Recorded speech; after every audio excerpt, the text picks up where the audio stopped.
Hey guys, I'm Dr. Gonzalez and welcome to another video. Today we are discussing the following topics. And you know what? Let's just go ahead and get started. So I already did a digestive system anatomy video. So before watching this video, go ahead and watch that one. But essentially what I did is I went over the oral cavity in general, the pharynx. I also went over the esophagus, stomach. I also went over the small intestine, large intestine, and the rectum and anal canal, as well as the accessory organs, which are the salivary glands. You got the liver, you got the gallbladder, and you got the pancreas.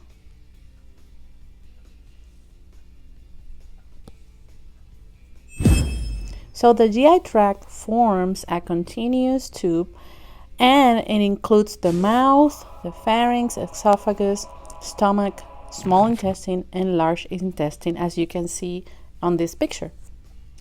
The walls include 4 distinct layers, as you can see right here. The deepest layer is adjacent to the lumen of the organs, and it's called the mucosa. And the mucosa, it's composed of a lining of epithelium that is kept moist by the secretion of mucus, a connective tissue layer called the lamina propria, and a thin layer of smooth muscle known as the muscularis mucosa. External to the mucosa is the submucosa, and the submucosa it's composed of loose connective tissue.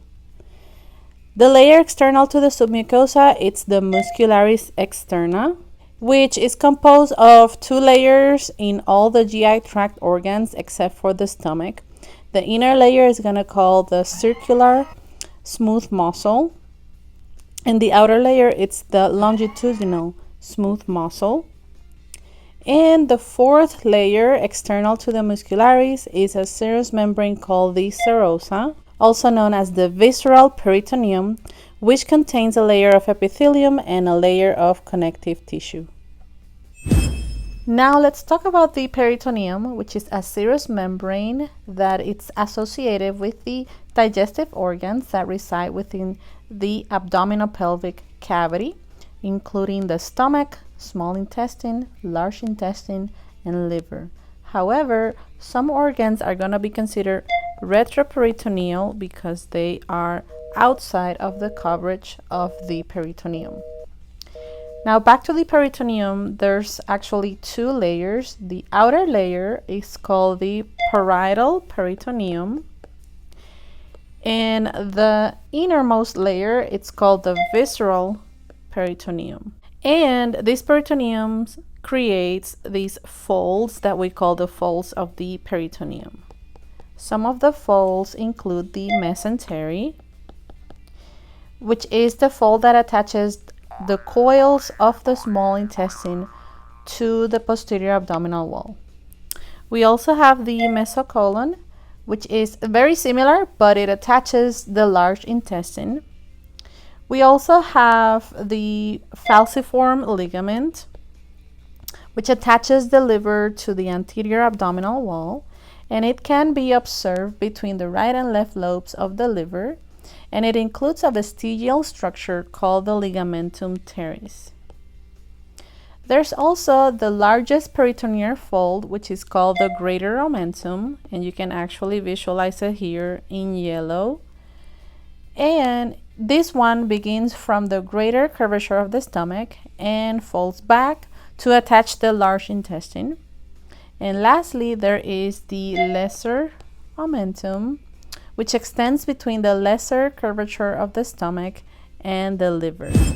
Hey guys, I'm gonna make a quick stop right now so that you can like this video, because that will really help me with the YouTube algorithm to spread the word to other students and health professionals like yourselves. And also subscribe if you're enjoying this channel and this video. All right, let's continue. Making the ceiling of the oral cavity is going to be the maxilla with the hard palate and the soft palate. And then making the area of the floor, we have the mandible and the tongue. And over here you can observe several structures. Going back at the top, you can see the superior lip, and there's also an inferior lip. We also have this set of teeth where you can see the incisors, both in the upper and lower area of the oral cavity. We also have the canines. We also have these premolars and the molars. Now, internally in the oral cavity, we have several other structures, such as the uvula. We have the palatoglossal arches, the fosses on the posterior part where the oropharynx is, and the papillas, where we have these taste buds. And also from this view, you can observe the palatine tonsils. The stomach is this J-shaped organ that you're looking right here, which is inferior to the diaphragm on the left side of the abdominal cavity. And it includes 4 regions. It has the cardia, which receives the esophagus in the superior part of the stomach. It also has the fundus, which is a dome-shaped holding area for food. It also has the body, which is a large central portion, and the pylorus, which is the small area distal to the body. Over here we also have a pyloric sphincter, which opens to allow the stomach contents into the small intestine. And the pylorus also includes the pyloric antrum, adjacent to the body of the stomach, and the pyloric canal near the pyloric sphincter. Over here you can also see 2 curvatures, the lesser curvature on this side of the stomach and the greater curvature. In the stomach you will have 3 smooth muscle layers, a longitudinal, a circular, and an oblique layer of smooth muscle. Internally, the surface of the stomach contains ridges of the mucosa called ruga, which is the structure that you see right there. The ruga provide an additional surface area that permits stretching of the stomach wall to accommodate a volume of food, especially if it's a large volume of food. And within the stomach, food is mixed and churned within secretions of the stomach wall called gastric juices. The enzyme within the gastric juice, known as pepsin, forms the chemical digestion of protein molecules. And there's also other chemical secretions such as HCl and gastrin. The pancreas is located within the abdominal cavity posterior to the stomach and the proximal end of the duodenum. It is a soft organ with a head, body, and tail, and it contains several structures like the pancreatic acinar cells that produce digestive enzymes forming the pancreatic juices, and these juices empty into the duodenum. Meanwhile, the pancreas also has these pancreatic islets, also known as islets of Langerhans, which secrete hormones like insulin and glucagon. In the pancreas, you can also observe the pancreatic duct, the pancreatic or accessory duct. Some acinar cells empty their secretions into the accessory pancreatic duct, which is a division of the pancreatic duct, and the accessory pancreatic duct also opens into the duodenum via the minor duodenal papilla.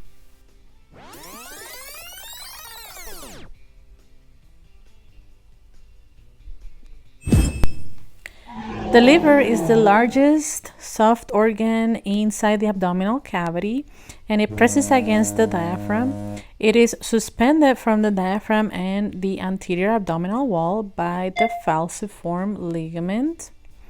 And it consists of 4 lobes. Right here you can see the right lobe is the largest, and the right lobe has these different segments.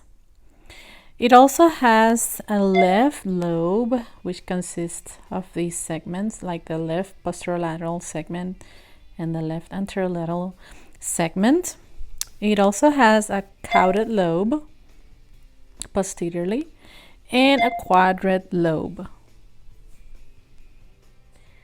The liver also performs different functions, including the production of bile. And bile aids in the digestion of lipids and is transported by small ducts that eventually unite to form the right and left hepatic ducts. Then these ducts that emerge from the liver, the right and left hepatic ducts, converge to form the common hepatic duct. And bile may flow through the common hepatic duct to the duodenum, where it can be used for lipid digestion, or it may flow through the cystic duct and temporarily store in the gallbladder. Also, on the liver, we must talk about the hepatic portal system, which is a branching network of veins that drain nutrient-rich blood from the alimentary canal or GI tract into the liver, where it is filtered and detoxified before traveling to the heart. So in here, we're going to find the hepatic portal vein, hepatic veins, splenic vein, superior mesenteric, and inferior mesenteric. Here is a picture that shows you the general juices that are secreted from the digestive system. Starting at the salivary glands, we have saliva, which is produced by the salivary glands, and it's over 99% water. But it also has enzymes and proteins that lubricate the oral cavity and begin the chemical digestion of food. Then we also have the gastric juices that are produced by the glands in the stomach. And these glands are lining the stomach, and some of the juices that are going to be released or chemicals is called hydrochloric acid and pepsin. And these enzymes help digest food into the chyme or chyme. We also have the intestinal juices, which are secreted by glands in the intestinal wall that contains enzymes that break down chyme and mucus that protects the intestinal lining. Lastly, out of the accessory organs, we have bile that comes from the liver, and it contains salts that will be emulsifying fats or digesting fats. Like I said, it is produced in the liver and it is stored in the gallbladder, which is that green organ over there, and it enters the duodenum through the common bile duct. Lastly, we got the pancreatic juices that contain enzymes and ions that aid digestion in a small intestine. It is produced in the pancreas and it enters, here's the pancreas by the way, and it enters the duodenum through the pancreatic ducts. And if you enjoyed this video and you want to know more about this system, just click on the card on top of this video or wait at the very end so that you can observe or see the suggested videos. And that is it for today. Thank you for watching. Please don't forget to subscribe, like, and share. And if you have any comments, questions, or suggestions, feel free to comment on the comment section below. Thank you for watching, and I'll see you on the next video. Bye.